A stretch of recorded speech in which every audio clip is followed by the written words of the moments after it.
How's everybody doing? My name is Anthony Brian Logan, and today we got to talk about this white guy, or at least a guy that appears to be white. His race is important. We'll get to that in a little bit, but he's on an airplane freaking out over Black Jesus. He's trying to convince the passengers of the plane in a very aggressive way that Jesus is in fact, or at least was in fact, a black man. Now, there's a lot I want to get through in this particular clip. There's a whole lot I got to say, but before we go down that rabbit hole, let's roll the clip. In this clip, you'll see all of the aforementioned in its context. After we get done with that, I'll talk about what was said and done. Then I'll give you my 2 cents, my deep, detailed analysis, and then I'll wrap it on up with a nice bow on top. So without further ado, let's go ahead and roll it.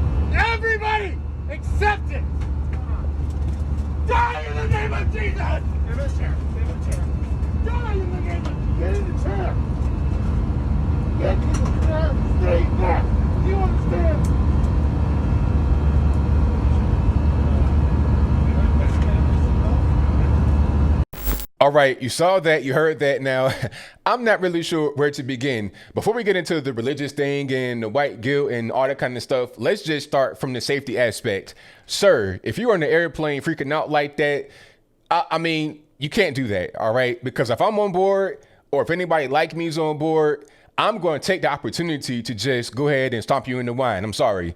I'm gonna stomp you in the wine. Like all of this right here, all of your prefrontal cortex is going to get pushed back in time.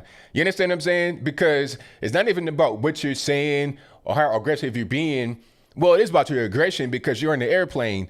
They were on the ascent. Like they just taking off. So we're trying to get to the point where we're up and cruising at a safe distance. So we're not even really right there yet. And you want to do this whole Jesus is black, and if you don't think so, I'm gonna kill you. You want to do that on the ascent? On the airplane in general, you way out of pocket. So shout out to everybody that was on board for subduing this man. I would have been one of those people. I would have gladly subdued that man. Like I said, he would have been stomped into wine. He would have been the fine wine within 2 seconds, because you can't be doing that on the airplane. I don't care what your religion is or nothing like that. All right. That's just facts. I don't care if you want to talk about a lot of Akbar. Matter of fact, if you screaming out a lot of Akbar on the plane, you might get the same reaction, okay? Don't do that on the plane, all right? We all know what that means in certain contexts. You want to just start screaming for no reason, don't do that, all right? You threatening to kill people? Nah, you just cannot do that. Now, I don't care what color Jesus is. Does it really matter? It doesn't really matter to me. I don't care if you got a white Jesus or black Jesus, Asian Jesus, Puerto Rican, candy stripe Jesus, space alien from Mars Jesus, purple, green, blue, whatever you think he is in your mind, whatever you want to imagine him as, that's your business. I'm not involving myself in preventing your religious freedom, your freedom of expression. That's how you want to feel. That's just what it is. You know, you may not have the same viewpoint as everybody else, but that's fine. We live in America. We have that right to have different viewpoints. So you can't go around talking about, oh, Jesus is black, and if you don't think so, I'm gonna kill you. Okay, that's just not even really what it is. It's not even a really important conversation to have, and definitely not on the airplane at I don't know how many thousands of feet. But definitely not on the ascent or that's the worst possible time. You're trying to get to the point of safety and you want to act up right then and there.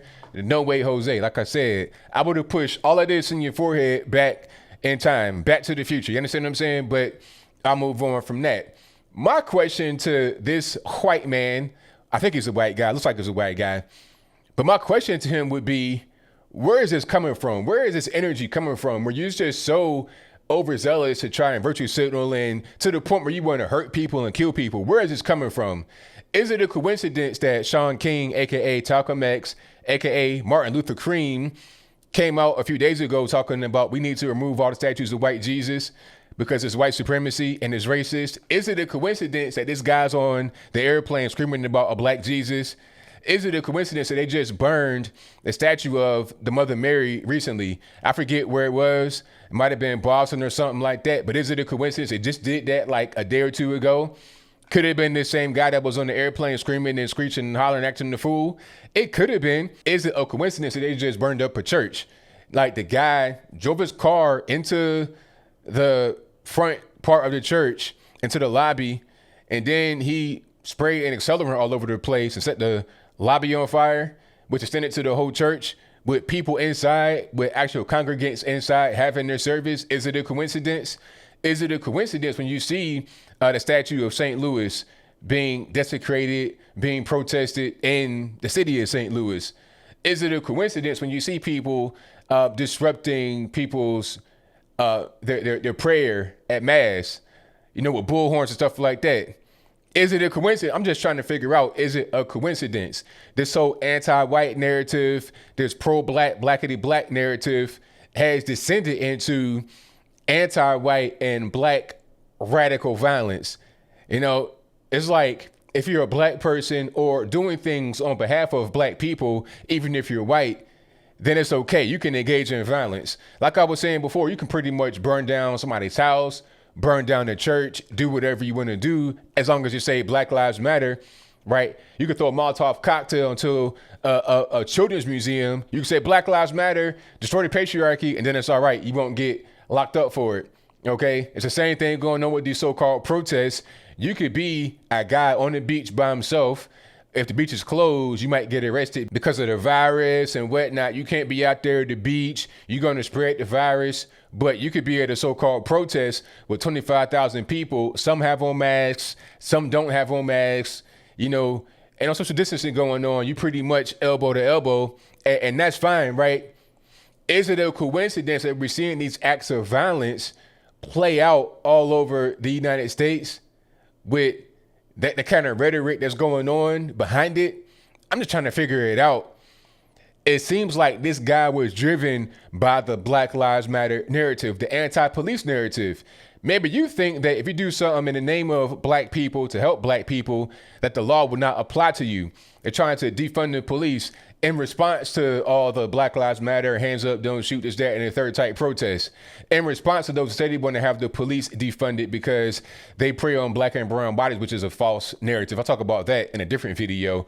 But is it a coincidence that all things are happening right now? And then this guy goes on the plane talking about black Jesus, screeching about black Jesus, okay? The same kind of energy I get in my Twitter DMs from raging white liberals, call me all kind of names. They call me everything but a charter guy. You understand what I'm saying? That same kind of energy is like shifting from the internet and going into real life. All I want to say is this: don't do that. Okay, don't have this crazy energy. If you want to have crazy energy, probably in your own home, you want to screech and scream or whatever. If you want to scream into your bathroom, into your toilet or whatever, that's fine. Put your whole head in the toilet, scream in there. I don't really care. Whatever you want to do, that's your business. But don't come out here in the world and take that same, kind of cringy, screechy energy into real situations. All right. If you want to be on the message board or Twitter talking about Jesus is black, and if you don't think so, you're a racist behind some type of avatar, or like Martin Luther King, aka Malcolm X, with a black guy disguise on, you could do that all you want to on social medias. But then when you go into the real world on the airplane, all the places in the world, and start screeching that, we got to, like I said, if I was on the plane, I would stomp you in the wine. And I'm a peaceful guy. I'm all about peace and love and harmony. But my safety is my priority. So just like the McCloskey's out there in St. Louis, you come to my house, it's going to be a surprise for you. Don't come to my house. Here's some basic ground rules as I close. Don't come to my house with any kind of aggression or nothing like that. If I didn't invite you to my house, don't come to my house. All right. That's number one. Number two, if you are in a airplane or a bus or Uber or something like that, and you want to get pro-black, wokety woke, blackity black, and start to endanger my safety, don't do that, because I'm going to take any kind of measure I can to stop you. All right.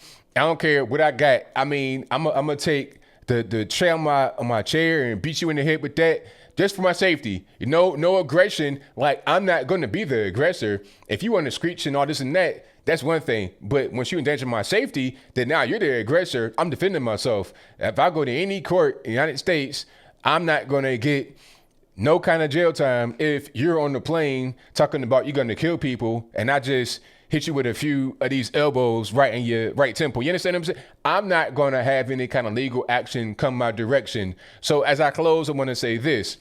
Be peaceful. If you have any kind of issues with Black Lives Matter and you're feeling guilty and you want to you feel like you want to do something to somebody or you want to, threaten people, talk to a therapist, talk to somebody that can help you. Matter of fact, call the police on yourself and say, hey, you know what? I'm not really feeling good. I'm feeling like I might hurt people. Call people and get that handled. Don't get on the airplane with me or anybody else out there that'll just stomp you into the new millennium. But I think I'll leave that right there for now. And what say you? Do you think we'll have more instances like this as we get closer and closer to the election? And that's your viewpoint. Let me know why in the comments below. How do you feel about people versus signaling so hard to where they endanger others? Like, what's going on with that? Where is that coming from? Is it coming from the rhetoric on social media, mainstream media, academia? Is it coming from all of that? Or just dealing with crazy people in general that take things and make it be more than what it is? I'm seeing more episodes of violence in general that has a Black Lives Matter theme to it. Oh, we're out here so-called protesting, so we're going to kill little kids that went across the border. I'm seeing more things happen like that all the time. Is it a pattern that we're seeing? Will it be here for an extended period of time or only until November? When the election happens, that's over with. It'll pretty much be a wrap. Whatever your thoughts are, please let me know in the comments below. And that's all I got to say for this video. If you like what you heard, please comment, rate, share, and subscribe. Peace.